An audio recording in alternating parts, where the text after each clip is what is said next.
बीच बड़ी खबर आपको बता दें, वित्त मंत्रालय ने क्रिप्टो करेंसी की ट्रेडिंग करने वाले 9 प्लेटफॉर्म्स का कारोबार भारत में गैर कानूनी घोषित कर दिया है। वित्त मंत्रालय ने बाइनेंस, कुकॉइन, बिटएक्स समेत 9 कंपनियों को कारण बताओ नोटिस भेजते हुए इनके यूआरएल ब्लॉक करने के लिए इलेक्ट्रॉनिक्स और सूचना प्रौद्योगिकी मंत्रालय को पत्र लिखा है।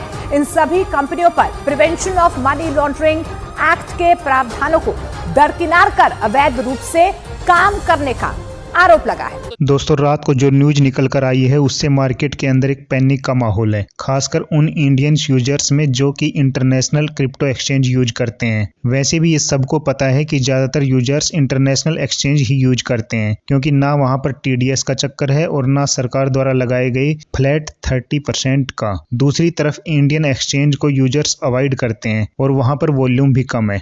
अब कहानी यह है कि मिनिस्ट्री ने इंडिया में चल रही 9 एक्सचेंजेज को बैन करने की सिफारिश करी है। ये 9 एक्सचेंजेज हैं बाइनेंस, कुकॉइन, गेट.io, Huobi, Kraken, Bittrex, Bitstamp, MEXC and last है बिटफिनेक्स। यूआरएल को बैन करने की बात कही गई है। यूआरएल बैन करना मतलब सभी 9 एक्सचेंजेज पर इंडिया में ना कोई रजिस्टर हो पाएगा और जिनका ऑलरेडी इन एक्सचेंजेज पर अकाउंट है वो लॉगिन नहीं कर पाएंगे। और इंडियन गवर्नमेंट के बारे में आप अच्छी तरह जानते हैं कि वो बैन करने में माहिर है। जैसे कुछ साल पहले टिकटॉक और उसके जैसी एप्लीकेशंस को एक झटके में बैन कर दिया था।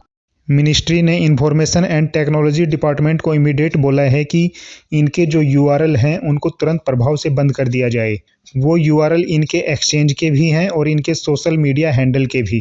पर ये सब हुआ कैसे? गवर्नमेंट का मानना है कि इंडिया का बहुत सारा पैसा बाहर जा रहा है और बहुत पैसा है जो कि इंडिया में भी आ रहा है, पर इस पैसे की नेचर क्या है ये पता नहीं है और ये सब इंटरनेशनल एक्सचेंजेज के थ्रू हो रहा है।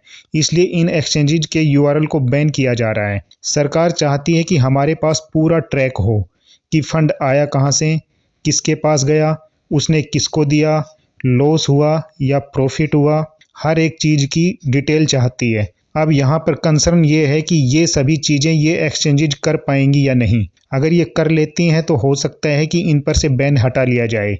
फिर भी जब इन एक्सचेंजेज के यूआरएल को बैन करने की बात हुई है तो रिस्क तो है, और जहां 1% भी रिस्क हो तो रिस्क क्यों लेना। लेकिन सवाल ये है कि अभी जो फंड हमारे पास है जो इन एक्सचेंजेज पर पड़ा हुआ है उसका क्या करें।